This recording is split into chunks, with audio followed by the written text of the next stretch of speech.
فوج نے lieutenant general سمیت 3 افسران کو نوکری سے نکال دیا۔ یہ افسران 9 مئی کو GHQ، جنا ہاؤس اور دیگر فوجی تنصیبات کی حفاظت میں ناکام رہے تھے۔ 3 میجر جنرلز اور 7 بریگیڈیئر سمیت 15 افسران کے خلاف سخت کارروائی مکمل ہو گئی۔ DGISPR میجر جنرل احمد شریف چودھری کا اعلان، آرمی ایکٹ کے تحت 102 شرپسندوں کا ٹرائل کیا جا رہا ہے۔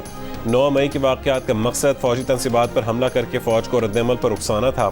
فوری ردعمل نہ دے کر فوج نے گھناؤنی سازش کو ناکام بنایا۔ سانحہ 9 مئی کو نہ بھلایا جائے گا، نہ ملوث افراد اور منصوبہ سازوں کو معاف کیا جائے گا۔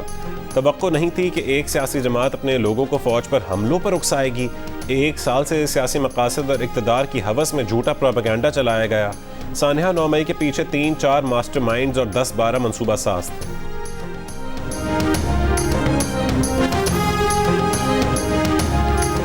فوجی عدالتوں میں سویلینز کے ٹرائل کے خلاف کیس سننے والا سپریم کورٹ کا بینچ دوسری بار ٹوٹ گیا۔ وفاقی حکومت کے اعتراض کے بعد جسٹس منصور علی شاہ کا بینچ میں بیٹھنے سے انکار، خود کو بینچ سے الگ کر لیا۔ چیف جسٹس نے ریمارکس دیے کہ سپریم کورٹ کو داغدار اور اس کی تصدیق مت کریں۔ حکومت کی مرضی سے بینچ نہیں بنایا جائے گا۔ سپریم کورٹ چھڑی کا استعمال نہیں کر رہی، مگر دیگر لوگ کس اخلاقی حیثیت میں چھڑی کا استعمال کر رہے ہیں؟ عدالت نے اٹارنی جنرل کو زیر حراست 102 افراد کی مکمل تفصیلات فراہم کرنے کا حکم دے دیا۔ کیس کی سماعت آج پھر ہوگی۔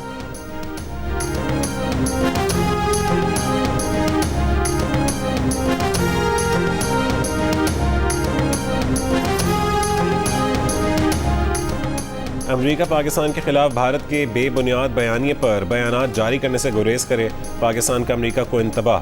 امریکی ڈپٹی چیف آف مشن کی دفتر خارجہ طلبی۔ نریندر مودی کے امریکی دورے کے دوران امریکہ بھارت مشترکہ بیان پر پاکستان کے تحفظات سے آگاہ کیا۔ ترجمان دفتر خارجہ نے بتایا کہ امریکہ بھارت مشترکہ بیان میں پاکستان کا حوالہ غیر ضروری اور یک طرفہ تھا۔ پاکستان اور امریکہ کے درمیان انسداد دہشت گردی میں تعاون بہتر طور پر آگے بڑھ رہا ہے۔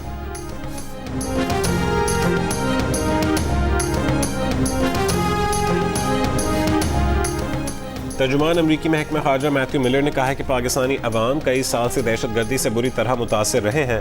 امریکہ اعتراف کرتا ہے کہ پاکستان نے اس عرصے میں دہشت گردی سے نمٹنے کے لیے اہم اقدامات کیے ہیں، لیکن امریکہ سمجھتا ہے کہ پاکستان تمام دہشت گرد گروہوں پر پابندی کو یقینی طور پر جاری رکھنے کے لیے اقدامات کرتا رہے۔ ان گروہوں میں لشکر طیبہ، جیش محمد سمیت ان کے دیگر ذیلی گروپ شامل ہیں۔ ایک سوال کے جواب میں ترجمان امریکی محکمہ خارجہ کا کہنا تھا کہ امریکہ بھارتی حکام سے انسانی حقوق سے متعلق تشویش کا اظہار کرتا رہتا ہے۔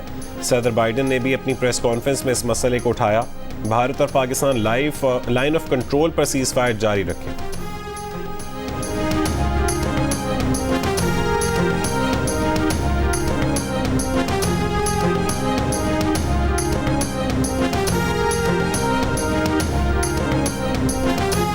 مکہ مکرمہ میں مناسک حج کا آغاز ہو گیا۔ دنیا بھر سے آئے 16 لاکھ سے زیادہ عازمین حج خیموں کے شہر منا پہنچ گئے۔ عازمین آج رات منا میں ہی گزاریں گے۔ طلوع آفتاب کے بعد حج کے رکن اعظم کی ادائیگی کے لیے میدان عرفات جائیں گے۔ حاجیوں میں 1.5 لاکھ سے زیادہ پاکستانی بھی شامل ہیں۔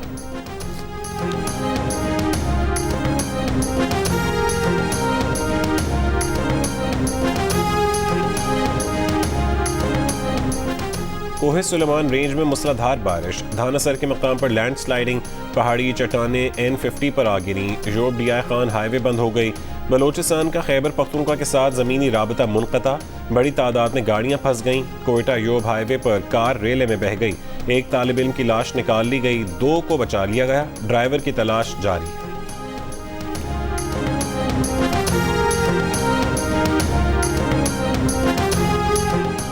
روس کے صدر ولادیمیر پوٹن کا قوم سے خطاب، خانہ جنگی نہ کرنے پر نجی ملیشیا ویگنر گروپ کا شکریہ ادا کیا۔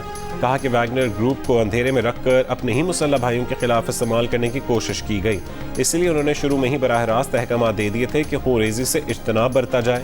ویگنر گروپ میں شامل اہلکار وزارت دفاع یا کسی اور ادارے میں شامل ہو جائیں یا ملازمت چھوڑ دیں۔ جو بیلاروس جانا چاہتا ہے اسے ملک چھوڑنے کی اجازت ہوگی۔ بغاوت کرنے والوں نے ملک کو دھوکہ دیا۔ بھائی کے ہاتھوں بھائی کا خون بہانے کی سازش وہی عمل تھا جو یوکرین میں روس کے دشمن اور ان کے مغربی سرپرست چاہتے تھے کہ بالآخر روس کو شکست ہو اور معاشرہ تقسیم ہو جائے اور خانہ جنگی ہو جائے۔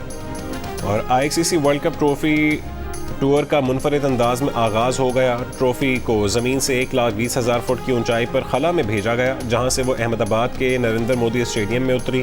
کرکٹ ورلڈ کپ ٹرافی آج سے بھارت کے مختلف شہروں میں لے جائی جائے گی.